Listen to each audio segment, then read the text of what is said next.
Good morning friends. Dhruv classes में आपका स्वागत है। मैं राकेश कुमार, आपका भूगोल अध्यापक। प्यारे बच्चों, जैसा कि आप जानते हो कि हम आपके सामने 12वीं कक्षा की जो भूगोल है उसके अध्याय पेश कर रहे हैं। लेकिन कुछ बच्चों के कमेंट्स आए थे कि सर 12वीं कक्षा के साथ साथ जो भारतीय भूगोल है उसके कंसेप्ट भी क्लियर करवा दीजिए। तो उसीलिए हम आप सबके सामने जो भारतीय भूगोल है वो स्टार्ट करने जा रहे हैं। और इस सेगमेंट में, इस सीरीज के अंदर हम भारत से संबंधित सभी जो जानकारियां हैं वो आपके सामने पेश करेंगे।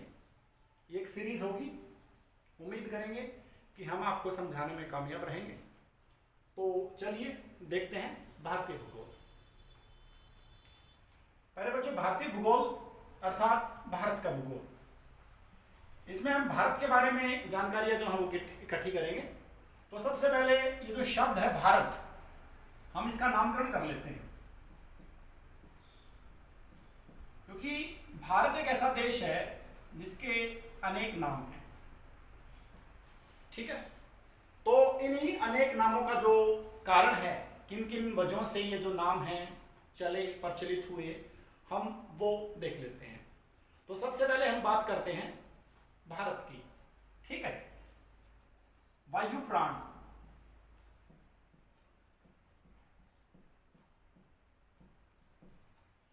वायु प्राण में भारत शब्द का वर्णन मिलता है।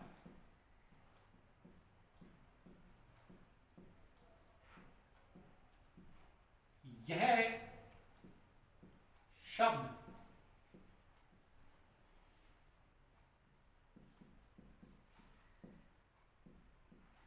राजा दुष्यंत के पुत्र भरत के नाम से चला।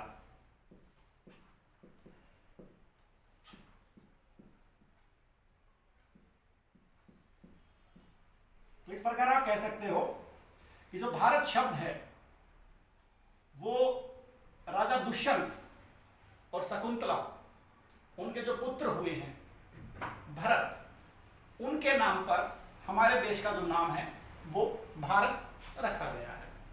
ठीक है, पहला कारण यह है। इसके बाद हम दूसरे कारण की चर्चा करते हैं, क्योंकि बहुत से स्थानों पर जो एक शब्द है हिंदुस्तान, हिंदुओं के रहने का स्थान। पहले बच्चों, जो पर्शियन हैं अर्थात जो ईरानी लोग हैं, वो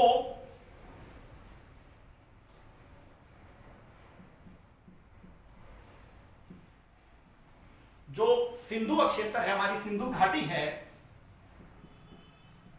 सिंधु घाटी से हमारे जो देश था उसमें प्रवेश किया था। सिंधु घाटी से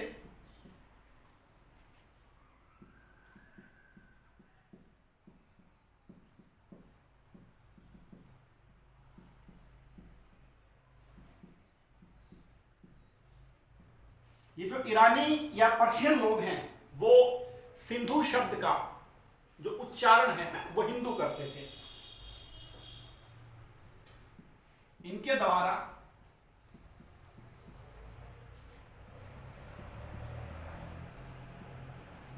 सिंधु शब्द का उच्चारण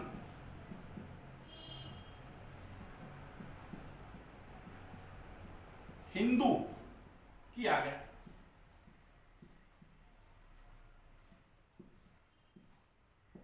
और इसी हिंदू से हिंदुओं के रहने का जो स्थान है वो हिंदुस्तान,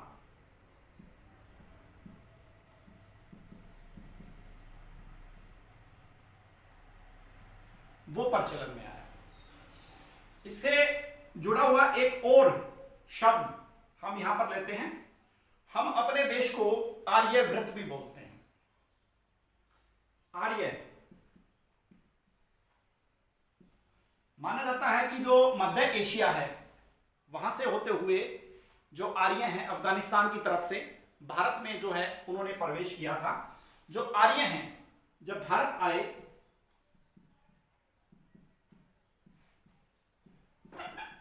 तो उन्होंने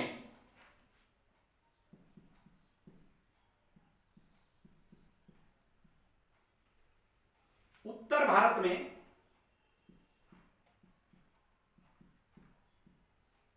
रहने वाले द्रविड़ समूह को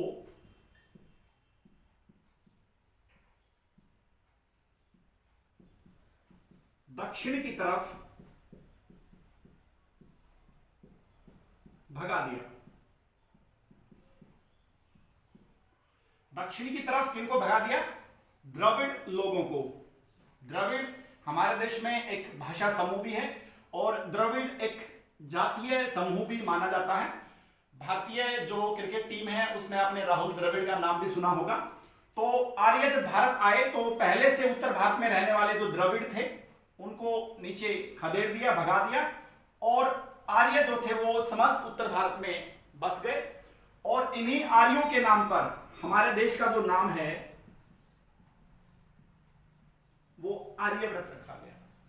तो इस प्रकार से प्यारे बच्चों, राजा दुष्यंत के पुत्र भरत के नाम पर भारत पर्शियन लोगों का जो उच्चारण था सिंधु को हिंदू में उच्चारित करने की वजह से हिंदुस्तान, इसके अलावा जो आर्य, भारत को आर्यों का देश भी बोला जाता है। अभी हाल ही की जो रिसर्च आई है जिसमें ये पता चला है कि आर्य भारत के ही थे। इस बात पर डिबेट है कि आर्य भारत के ही थे या भारत से बाहर से आए थे, लेकिन कुल मिलाकर हम ये कह सकते हैं कि आर्य जो भारत में हैं, रहे हैं, उन्हीं की वजह से हमारे जो देश का नाम है वो आर्यव्रत रखा गया। अब एक चौथा सेगमेंट और हम देख लेते हैं, जो जैन और पौराणिक कथाएं हैं। जैन पौराणिक कथाएं, जैन धर्म की जो पौराणिक कथाएं हैं तथा जो बौद्ध धर्म के ग्रंथ हैं,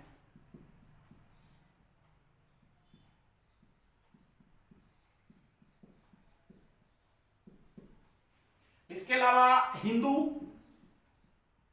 धर्म के ग्रंथ, जैन पौराणिक कथाओं में, बौद्ध धर्म के ग्रंथों में, हिंदू धर्म के ग्रंथों में भारत को एक नाम दिया गया प्यारे बच्चों, जम्बूद्वीप।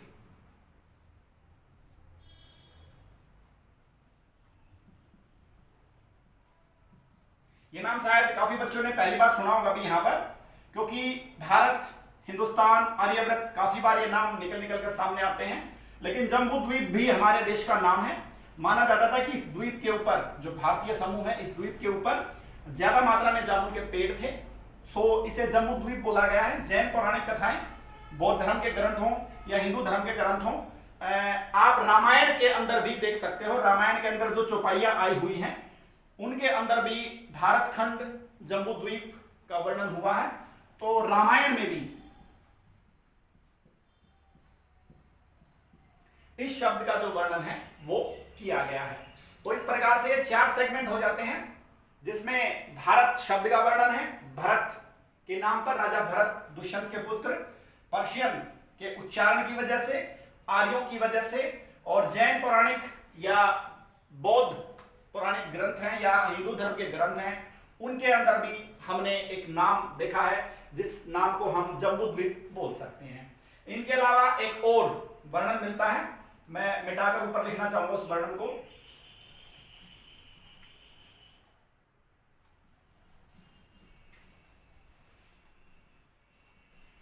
एक 5वां जो वर्णन है प्यारे बच्चों, वो एक शब्द बहुत बार हमने देखा है। भारत को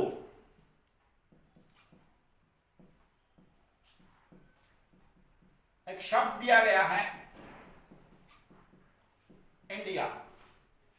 जो इंडिया शब्द है वो भी भारत के लिए प्रयुक्त किया जाता। अंग्रेजों ने इसे इंडिया कहकर जो है वो संबोधित किया था।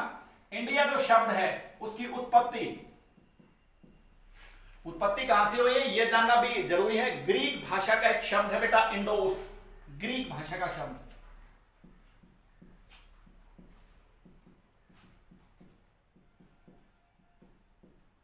ग्रीक भाषा को आप यूनानी शब्द भी बोल सकते हो।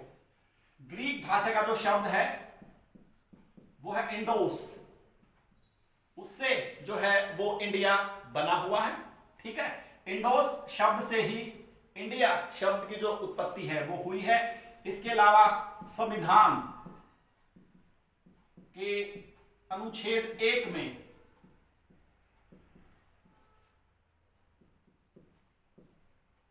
भारत के लिए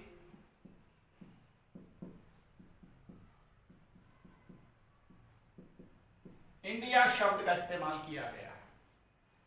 तो ये कुल मिलाकर ये जानकारियां हो जाती हैं, जिन जानकारियों से आपको ये पता चल जाएगा कि इंडिया, हिंदुस्तान, आर्यव्रत, जम्बूद्वीप और भारत, ये जो नाम है वो किस प्रकार से प्रचलन में आए। इन नामों का प्रचलन देखने के बाद अब हम भारत की जो भौगोलिक स्थिति है, क्योंकि हम आपको भारतीय भूगोल करवा रहे हैं, उधर आप मानचित्र भी देख रहे होंगे, तो हम भारत की जो भौगोलिक स्थिति है उसके बारे में अब बात करने जा रहे हैं। इसको मैं साफ करना चाहूंगा।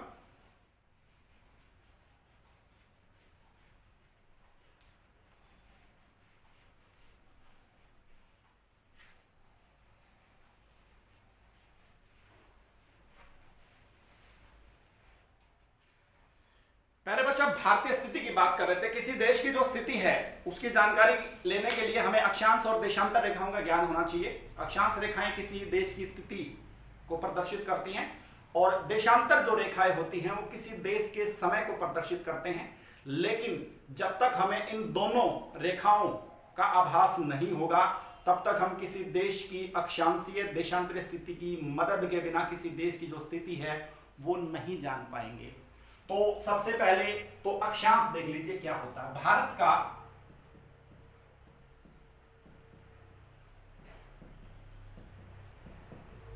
अक्षांशीय विस्तार और भारत का देशांतरीय विस्तार। पहले बच्चों आपके सामने मानचित्र है। अक्षांश और देशांतर से संबंधित जो कक्षा है वो बाद में करवाऊंगा मैं, जिसमें अक्षांश क्या होता है, देशांतर क्या होता है, इनकी संख्याएं क्या होती है। सबसे पहले तो मैं आपको ये बता देता हूं कि पृथ्वी पर कोई भी ऐसी रेखा नहीं है जो हम आप लोगों को पढ़ा रहे हैं। ये सभी रेखाएं हमारी सुविधा के लिए, सभी चीजों की जो सिचुएशन है,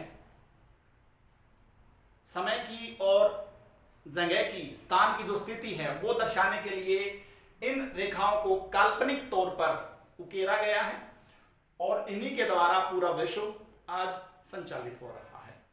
तो हम देखते हैं भारत का अक्षांशीय विस्तार।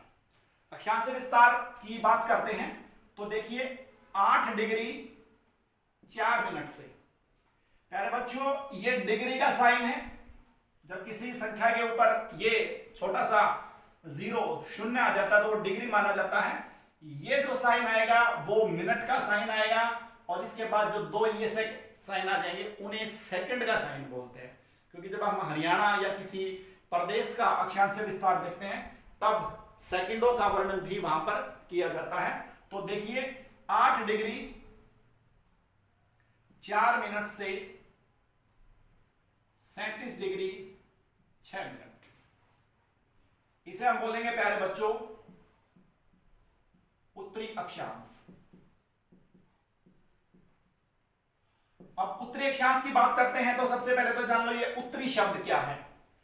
अगर हम अपनी पृथ्वी को विभाजित करें तो अपनी पृथ्वी को अक्षांशीय आधार पर 2 भागों में और देशांतरीय आधार पर भी 2 भागों में हम विभाजित कर सकते हैं। जब हम उसको अक्षांशीय आधार पर विभाजित करते हैं तो 0 डिग्री से लेकर 0 डिग्री तक उत्तरी गोलार्ध और दक्षिणी गोलार्ध पर हम उसको विभाजित कर देते हैं। और 0 डिग्री जो भूमध्य रेखा है वो प्रमुख मुख्य जो अक्षांश रेखा है वो मानी जाती है। ये जो अक्षांश रेखा है, अक्षांश रेखाओं के आधार पर पूरे विश्व को, हालांकि यह मानचित्र भारत का है, इसे आप विश्व संदर्भ में देखेंगे तो बीच में से जो रेखा गुजरती है उसका ऊपरी जो हिस्सा है वो उत्तरी गोलार्ध होता है और नीचे वाला हिस्सा जो है वो दक्षिणी गोलार्ध होता है। और उसी प्रकार से जब उत्तर से लेकर दक्षिण तक जो रेखाएं खींची गई हैं ये अक्षांश रेखाएं पूर्व से पश्चिम खींची जाती हैं और देशांतर रेखाएं जो होती हैं वो इस प्रकार से खींची जाती हैं। तो उत्तर से दक्षिण की तरफ खींची जाती हैं और उत्तर से दक्षिण की तरफ खींची जाएंगी तो भी हम 2 भागों में विश्व को बांट देंगे। एक भाग होगा पूर्वी गोलार्ध और एक भाग होगा पश्चिमी गोलार्ध। ठीक है, तो इस प्रकार से जब हम बात करते हैं भारतीय संदर्भ की, तो भारत 0 डिग्री से ऊपर पड़ता है और अक्षांशीय आधार भारत का कितना हो जाएगा, उत्तरी हिस्से में आकर 8 डिग्री 4 से 37 डिग्री 6 उत्तरी अक्षांश हो जाएगा। इसके साथ साथ एक चीज मैं यहां और लिखना चाहूंगा, 6 डिग्री 4 मिनट से 37 डिग्री 6 मिनट उत्तरी अक्षांश।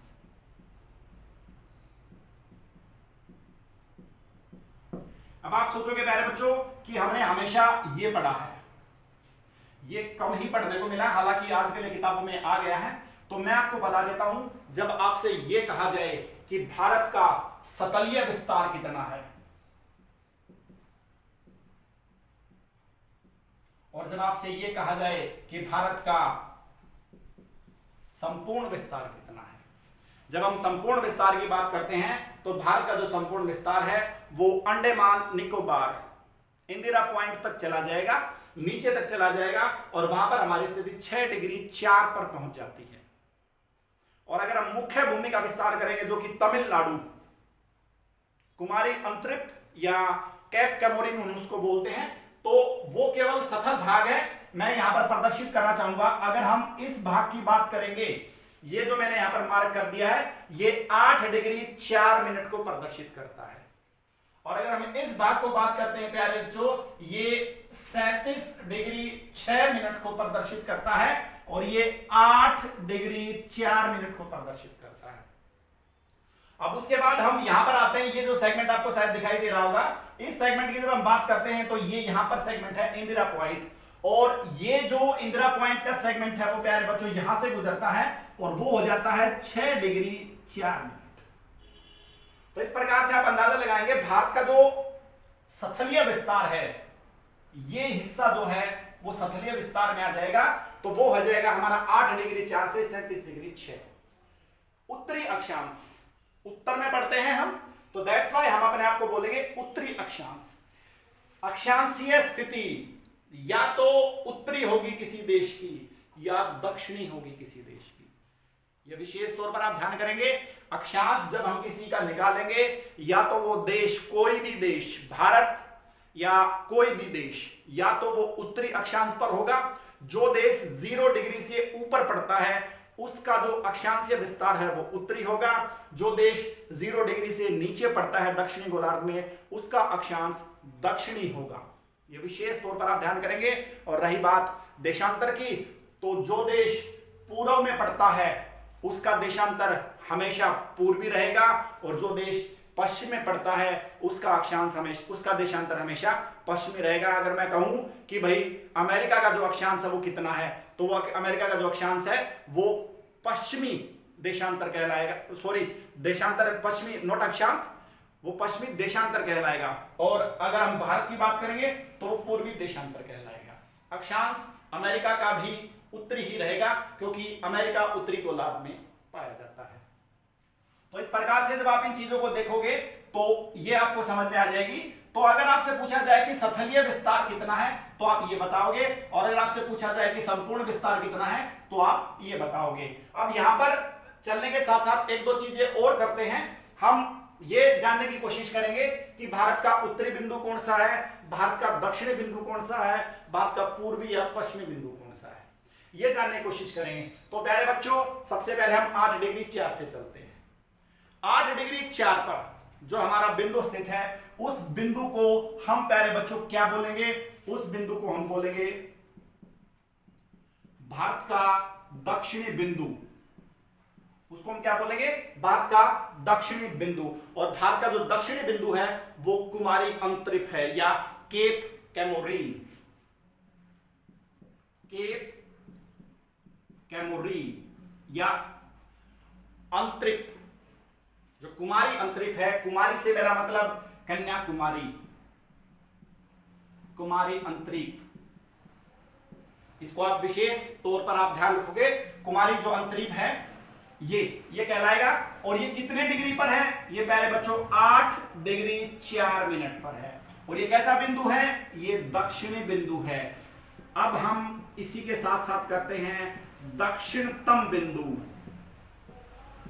अगर आपके सामने दक्षिणी बिंदु आए तो आप कैप कैमोरिन या कुमारी अंतरिप इसको आप सेट करोगे कितने पे 8 डिग्री 4 पर, कहां पर, उत्तरी अक्षांश पर। अगर आपके सामने दक्षिणतम बिंदु आ जाए तो आप यहां पर आ जाएंगे जो कि 6 डिग्री 4 पर स्थित है और इसका नाम है प्यारे बच्चों इंदिरा पॉइंट। हमारी जो प्रथम भारतीय महिला प्रधानमंत्री है उनके नाम पर यह जो नाम है वो रखा गया था। और इंदिरा पॉइंट का एक और नाम भी सामने आता है, पिगमेलियन पॉइंट। पिगमेलियन या पिगमेलियन पॉइंट, ठीक है। पिगमेलियन पॉइंट या पिगमेलियन पॉइंट जो है वो भी इंदिरा पॉइंट का ही एक नाम है, ठीक है। यह कितने पर है बेटा, यह 6 डिग्री 4 पर है। कौन सा बिंदु है, यह दक्षिणतम बिंदु कहलाता है। यह दक्षिणी बिंदु है, यह दक्षिणतम बिंदु है। तो 8 डिग्री 4 ये हो गया, 6 डिग्री 4 ये हो गया, 8 डिग्री 4 आपका यहां पर रहेगा और 6 डिग्री 4 आपका जो है ये रेखा रहेगी जो कि इंदिरा पॉइंट सबसे अंत में माना जाता है।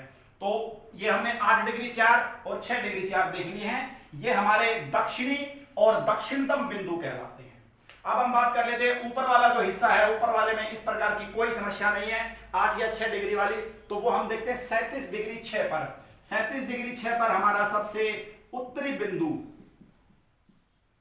सबसे उत्तरी बिंदु, तो वो भी प्यारे बच्चों क्या नाम है, इंदिरा कॉल। ये भी इंदिरा गांधी जी के नाम पर रखा गया है उत्तरी बिंदु। तो 37 डिग्री 6 उत्तरी अक्षांश पर भारत का अंतिम बिंदु है जिसको हम बोलते हैं इंदिरा कोल। 8 डिग्री 4 पर भारत का दक्षिणी बिंदु है जिसको हम बोलते हैं आशा अंतरिप, सॉरी कुमारी अंतरिप या जो कुमारी अंतरिप या केप कैमोरिन, ठीक है। और इसके अलावा जो दक्षिणतम बिंदु है उसे हम क्या बोलेंगे, इंदिरा पॉइंट या पिगमेलियन पॉइंट। तो इस प्रकार से ये डिटेल्स आप याद रखेंगे। 6 डिग्री 4 जो है वो भारत का संपूर्ण विस्तार आएगा, 8 डिग्री 4 जो है वो भारत का सथलीय विस्तार माना जाएगा। इसको मैं साफ कर देता हूं, उम्मीद करता हूं आपको समझ में आया होगा।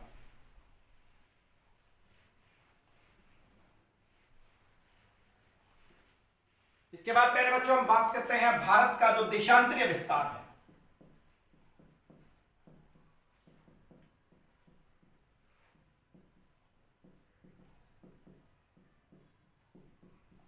भारत का जो देशांतरीय विस्तार है उसकी और बात कर लेते हैं। पहले बच्चों भारत का जो देशांतरीय विस्तार है वो 68 डिग्री 7 मिनट से 97 डिग्री 25 मिनट माना जाता है।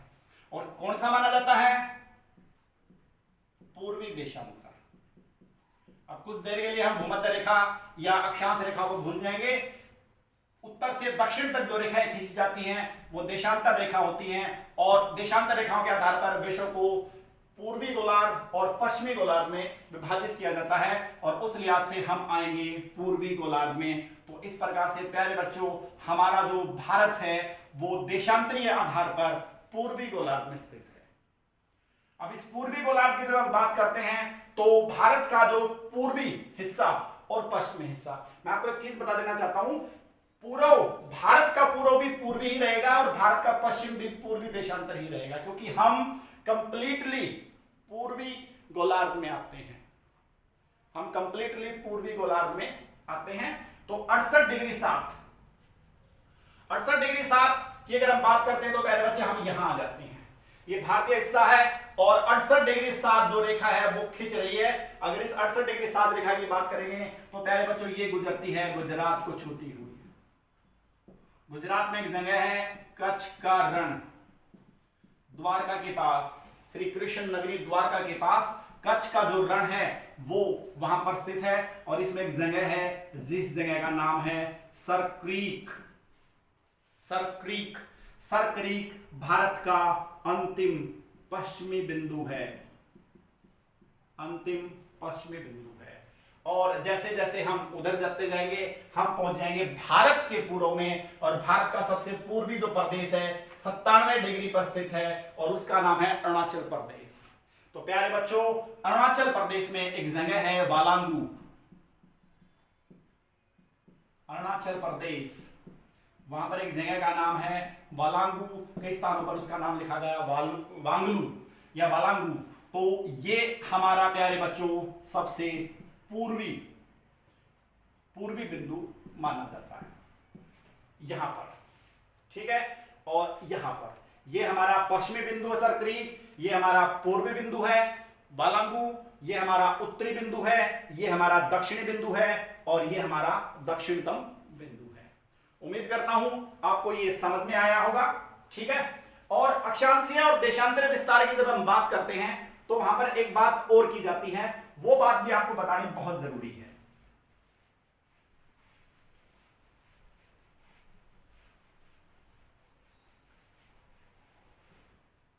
मेरे बच्चों कई बार एक प्रश्न आता है पेपर के अंदर कि भारत का अक्षांशीय विस्तार कितना है और भारत का देशांतरीय विस्तार कितना है, और ऑप्शन क्या आते हैं 28, 29, 30 या 31। अब आप सोचोगे तो ऑप्शन मैंने बताया ही नहीं, 6 डिग्री या 8 डिग्री 4 से 37 डिग्री, 68 डिग्री 7 से 97 डिग्री, ये कहां से आ गए। तो देखिए 6 डिग्री 4 मिनट से 37 डिग्री 6 या 8 डिग्री 4 मिनट से 37 डिग्री 6, अक्षांशीय स्थिति घटा दो। 6 डिग्री 4 37 डिग्री 6, 37 डिग्री 6 से 6 डिग्री 4 करोगे तो 31.2, इसमें से करोगे तो 29.2, उसी प्रकार 68 डिग्री 7 मिनट से 97 डिग्री 25 मिनट, तो लगभग 28.5। और भारत का जो अक्षांशीय विस्तार है वो लगभग कितना है 30 है, और भारत का जो देशांतरीय विस्तार है उसको भी लगभग हम कितना मानते हैं 30 मानते हैं। हालांकि इसके अकॉर्डिंग वो 29 होगा, लेकिन फिर भी हम इसको 30 मान लेते हैं, इसको हम 30 मानते हैं। तो इस प्रकार से आप अगर पेपर में ये क्वेश्चन आ जाए तो अक्षांशीय जो आधार है वो तो डेड श्योर 30 होगा, और अगर देशांतरीय आधार पर भी डिजिट 30 आ जाए तो 30 को पिक कर लीजिए, और 29, 30, 7 आ जाए तो आप 29 को पिक कर सकते हैं, क्योंकि 28.55 बनता है। हालांकि काफी स्थानों पर नहीं, हर स्थान पर भारत का अक्षांशीय और देशांतरीय विस्तार लगभग 30 बताया गया है, लेकिन 68 डिग्री 7 से 97 डिग्री 25 का जो डिफरेंस है वो आता है लगभग 28.55, और वो हो जाएगा 29 डिग्री। तो इस बात से आप अंदाजा लगा लेंगे। चलिए आगे चलते हैं। ये क्वेश्चन बहुत बार पेपर में आया है। अब हम भारत की जो स्थिति है वो देखते हैं कि भी भारत जो क्षेत्रफल के आधार पर है वो क्या है, और इसके अलावा जो चीजें हैं हम उसके बारे में भी बात यहां पर कर लेते हैं। मेरी जो पहली वीडियो आई थी जिसके अंदर भूगोल का जो पहला और दूसरा चैप्टर जो हमने डाला था उसमें भी ये चीज मैंने आपको बताई थी, और यहां पर भी मैं आपको ये चीज बता रहा हूं। क्षेत्रफल के अनुसार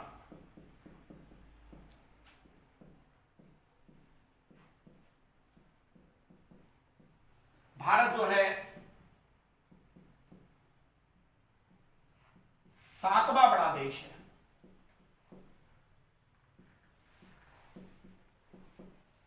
और जनसंख्या के अनुसार भारत विश्व का दूसरा बड़ा देश है। ठीक है, एक ट्रिक मैंने आपको बताई भी थी, ठीक, उस ट्रिक को मैं यहां फिर दोहरा दूंगा, लेकिन उससे पहले हम ये देख लें कि जो क्षेत्रफल के अनुसार है भारत विश्व का कौन सा देश है, 7वां देश है। विश्व के कुल क्षेत्रफल का भारत कितने परसेंट है, 2.4% है। कुल क्षेत्रफल का भारत कितना है, 2.4% माना जाता है। और 2011 की जनसंख्या के अनुसार विश्व के अंदर भारत की लगभग 17.5% जनसंख्या रहती है। विश्व की कुल जनसंख्या का 17.5% है, और विश्व का जो कुल क्षेत्रफल है उसका 2.4% भारत माना जाता है।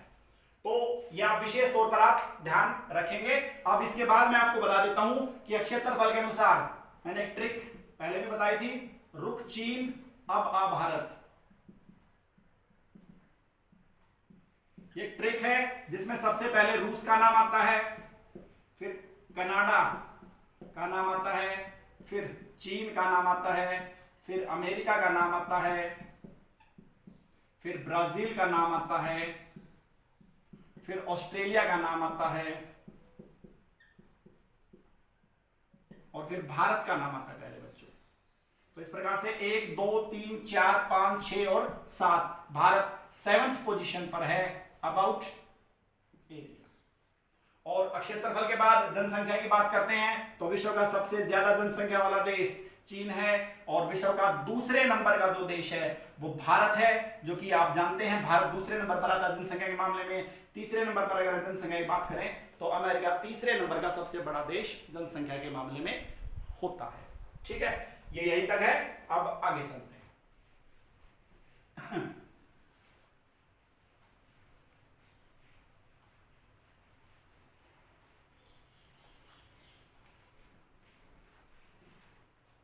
अब हम बात कर लेते हैं प्यारे बच्चों, अक्षांश और देशांतर की तो बात करें, लेकिन अब हम ये देख ले भारत उत्तर से लेकर दक्षिण तक और पूर्व से लेकर पश्चिम तक कितना है। ठीक है, भारत का जो विस्तार है उत्तर से दक्षिण तक और पूर्व से पश्चिम तक, इसके आंकड़े ज्यादातर हमें पता होते हैं। एक आंकड़ा आता है 3214 किलोमीटर और एक आंकड़ा आता है 2933 किलोमीटर, लेकिन बच्चे कंफ्यूज हो जाते हैं 3214 कौन सा है और 2933 कौन सा है। तो इसमें कंफ्यूज होने की जरूरत नहीं है, ध्यान से देखेंगे तो उत्तर से दक्षिण स्टार्ट जब हम करते हैं तो उत्तर से दक्षिण स्टार्ट होता है ऊ से। ठीक है, ये देखने में ऊ है, आप इसे उत्तर के हिसाब से ऊ देख सकते हो और इसे 3214 के हिसाब से आप 3 भी देख सकते हो। तो 3214 कितना प्यारे बच्चों, 3214 किलोमीटर, और एक बच गया 2933 किलोमीटर। तो इस प्रकार से आप कह सकते हो कि भारत जो है वो 3214 उत्तर से दक्षिण है और पूर्व से पश्चिम, पूर्व से लेकर पश्चिम तक भारत 2933 किलोमीटर माना जाता है। अब इसके बाद हम भारत की जो तटीय भूमि है या भारत की जो सीमाओं की लंबाई चौड़ाई है वो हम चेक कर लेते हैं। अब हम बात करते तो प्यारे बच्चों, ये आपने देखा होगा सारा, ये जो हिस्सा है यहां से लेकर ये वाला जो हिस्सा है ये भारत का तटीय भाग कहलाता है। ये भारत का जो है वो तटीय भाग कहलाता है। तो इस प्रकार से सबसे पहले हम भारत की जो सथल सीमा है उसकी बात कर लेते हैं। भारत की सथल सीमा ये है प्यारे बच्चों 15,200 किलोमीटर। कितनी है, 15,200 किलोमीटर। आप यहां से शुरू हो जाइए, ये जो हिस्सा है हमारा, ये सारा हमारा सथलीय भाग कहलाएगा। ये हमारी सथल सीमा है, इसे आप विशेष तौर पर ध्यान करेंगे। यहां से जब हम चलते हैं ये जो सारा सेगमेंट हो गया है, ये जो सारा सेगमेंट है ये हमारा यहां तक, ये हमारी सथलीय सीमा है और इसकी कितनी लेंथ है, 15,200 किलोमीटर। ठीक है, अब इसके बाद हम अगर बात करें नीचे वाले भाग की बात कर लेते हैं। नीचे वाला जो भाग है प्यारे बच्चों हमारा तटीय भाग कहला जाता है। तटीय भाग यहां से शुरू होता है, ये जो सेगमेंट है वो शुरू हो जाएगा और इसके बाद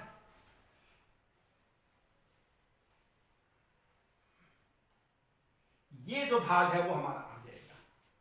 ठीक है, तो सथल सीमा की बात करने के बाद हम बात करते हैं भारत की तटीय सीमा की।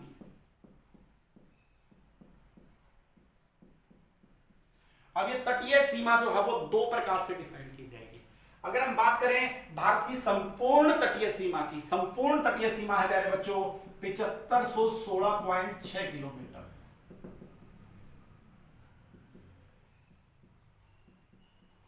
ये संपूर्ण है। अगर मैं बात करूं मुख्य भूमि की, अब ध्यान करेंगे संपूर्ण में और मुख्य भूमि में फर्क है। मुख्य भूमि की अगर तटीय सीमा बात करेंगे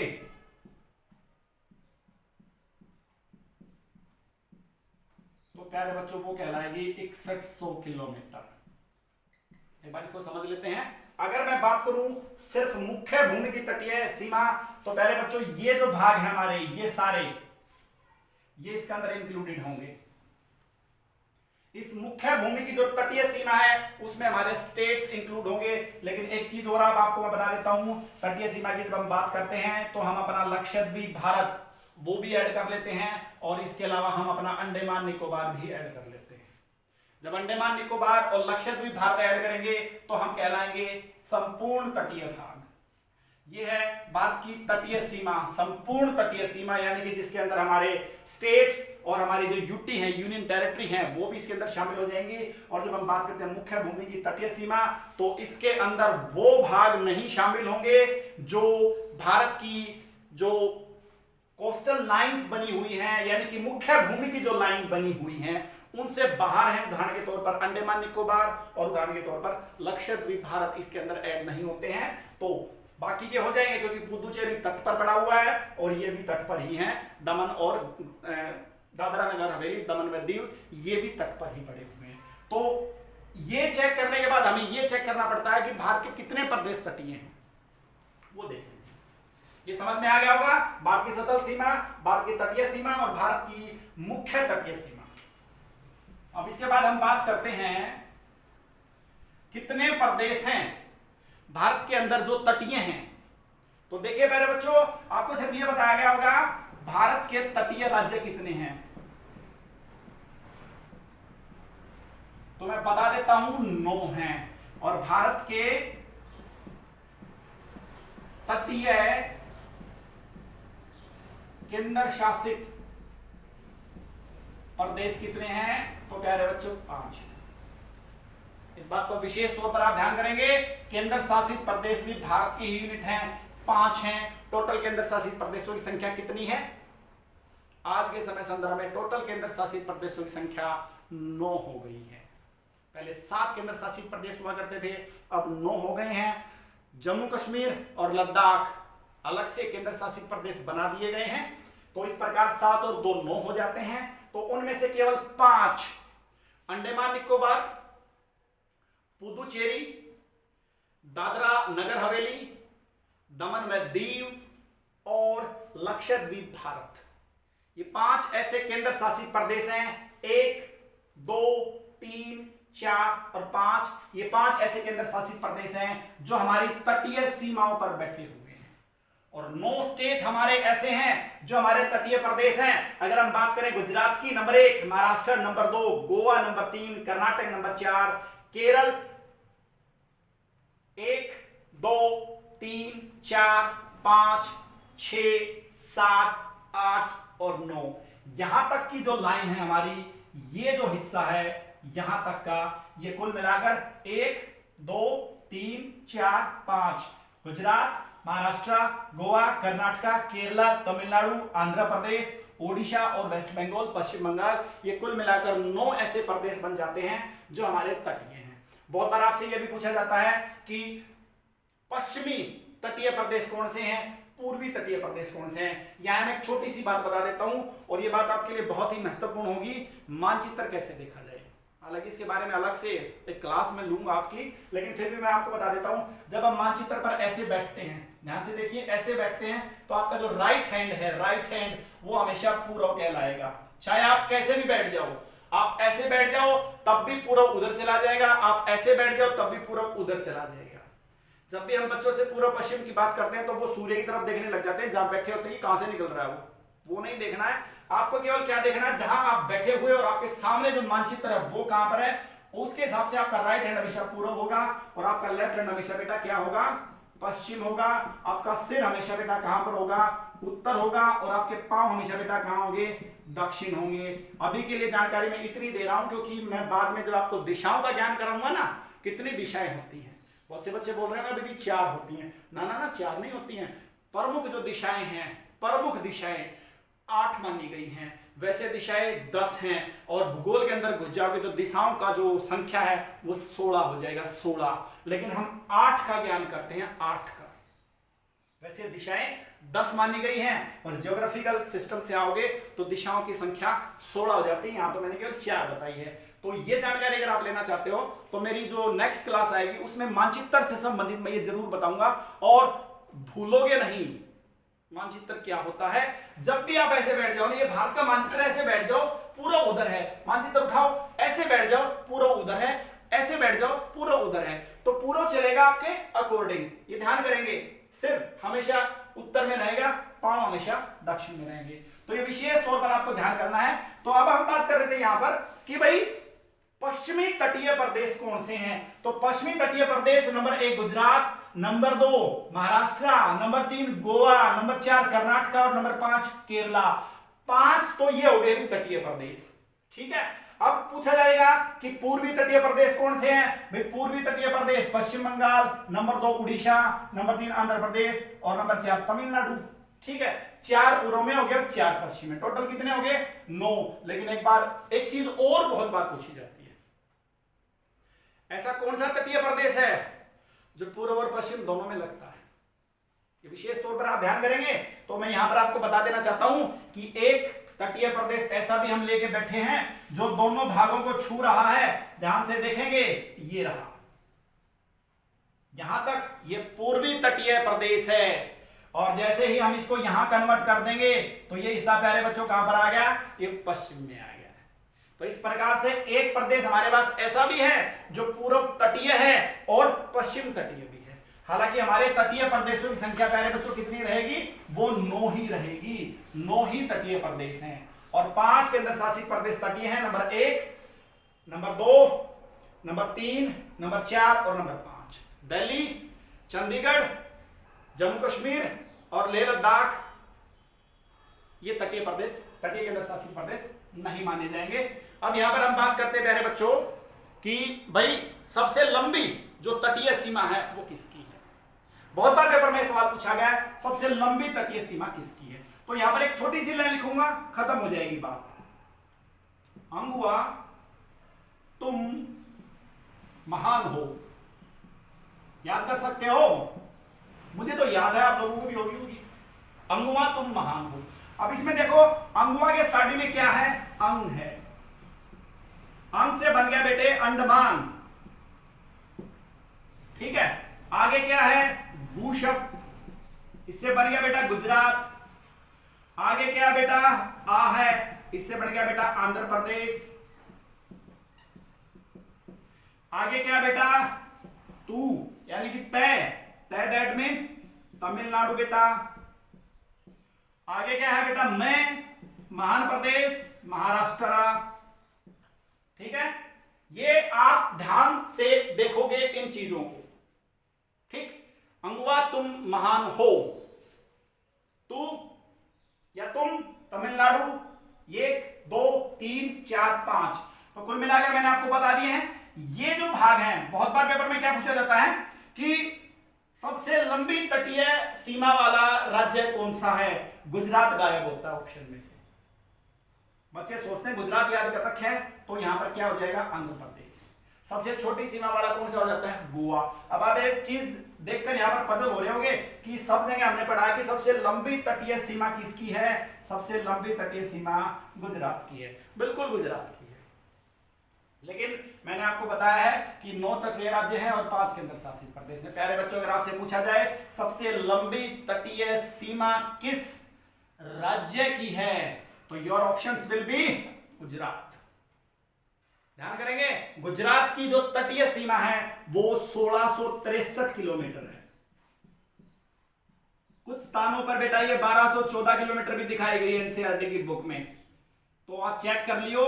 मेरे हिसाब से 1663 किलोमीटर का आंकड़ा आता है, लेकिन कुछ स्थानों पर 1214 किलोमीटर दिखाई गई है। ठीक है, और इसके बाद हम बात कर लेते हैं सबसे छोटे की। सबसे छोटा मैं यहां पर एक नाम लिखना चाहूंगा, गोवा। गोवा की जो तटीय सीमा है वो लगभग 106 किलोमीटर है। अब मैं बात करना चाहूंगा सबसे ज्यादा तटीय सीमा वाला क्षेत्र। अगर हम बात करें सबसे ज्यादा तटीय सीमा किस खंड की है, भारत का कौन सा ऐसा भाग है जिसकी सबसे ज्यादा लंबी तटीय सीमा है, तो बेटा वो अंडमान निकोबार है, 1962 किलोमीटर है। क्योंकि हमारे पास है ना केंद्र शासित प्रदेशों के आंकड़े अलग चलते हैं और राज्यों के आंकड़े अलग चलते हैं, तो ये विशेष तौर पर आपको ध्यान करना है। और सबसे कम की मैं बात करूं बेटा, पुदुचेरी, पुदुचेरी की संख्या कितनी, दूरी कितनी है, तटीय 30 किलोमीटर है। तो बेटा अंगुआ तुम महान हो, इसमें अंडमान सबसे ज्यादा तटीय सीमा वाला केंद्र शासित प्रदेश और वैसे भी सबसे ज्यादा तटीय सीमा वाला क्षेत्र बन जाएगा। और गुजरात 1663 या 1214 बहुत से स्थानों पर यही माना गया है 1663, लेकिन 1214 भी मैं आपको बता रहा हूं क्योंकि आंकड़े 2 हैं। तो गुजरात सबसे ज्यादा लंबी तटीय सीमा वाला राज्य है। और वैसे बात की जाए तो आप अंडमान निकोबार को याद रखोगे, ठीक है बेटा, इसको यहीं तक उतार लीजिए। चलो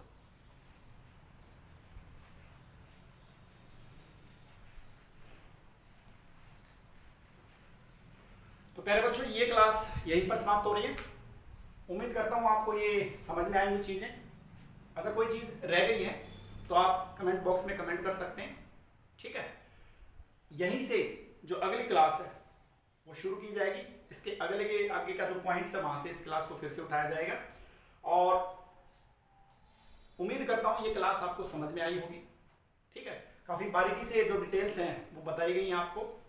अगर आपको ये क्लास पसंद आई है तो लाइक कीजिए, कोई कमी रह गई है तो प्यारे बच्चों कमेंट कीजिए और इस चैनल को प्लीज सब्सक्राइब जरूर कर दीजिए। Thank you so much.